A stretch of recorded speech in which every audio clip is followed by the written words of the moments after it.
আসসালামু আলাইকুম ওরহমতুল্লাহি ওবারাকাতুহু। শাইখ আহমদুল্লাহ এর সংকলিত রাসূলুল্লাহ সাল্লাল্লাহু আলাইহি ওয়াসাল্লাম এর সকাল সন্ধ্যার দোয়া ও জিকির এই বইয়ের একটি গুরুত্বপূর্ণ এবং অত্যন্ত ফজিলতপূর্ণ একটি দোয়া আমরা আজকে জানবো ইনশাআল্লাহ। এটি হলো 17 নং জিকির, 29 নং পৃষ্ঠায় রয়েছে। 29 নং পৃষ্ঠায় যাই। প্রথমে আমরা এই দোয়াটির ফজিলত সম্পর্কে জেনে নেই হাদিসের রেফারেন্স সহ। এই দোয়ার ফজিলত হলো, ফজরের পর থেকে সকালে দীর্ঘ সময় পর্যন্ত সালাতের জায়গায় বসে থেকে আমল করার চেয়ে এই দোয়া একবার বলা বেশি সওয়াবের। 25 অর্থাৎ এটি সহিহ মুসলিম 2726 নং হাদিস। সুতরাং অন্যান্য জিকির ও দোয়ার পাশাপাশি উক্ত বাক্যগুলো বললে দ্বিগুণ আমলের সওয়াব অর্জিত হবে ইনশাআল্লাহ। অত্যন্ত ফজিলতপূর্ণ এই দোয়া।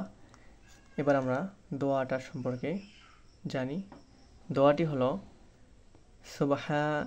সুবহানাল্লাহি ওয়া বিহামদিহি আদাদা খালকিহি ওয়া রিদা নাফসিহি ওয়া জিনাতা আরশিহি ওয়া মিদাদা কালিমাতিহি।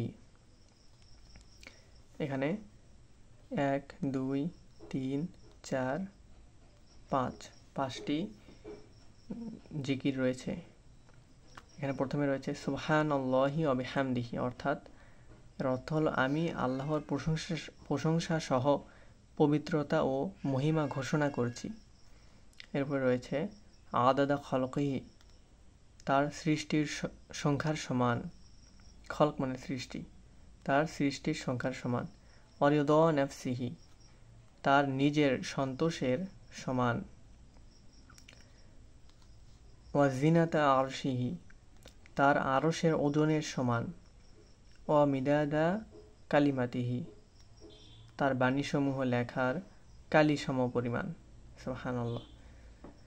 এই দোয়াটি অত্যন্ত ফজিলতপূর্ণ। আমরা ইনশাআল্লাহ মুখস্থ করার চেষ্টা করব এবং ফজরের পরে একবার বলার চেষ্টা করব ইনশাআল্লাহ। আল্লাহ তাআলা আমাদের আমল করার তৌফিক দান করুন। আলহামদুলিল্লাহ।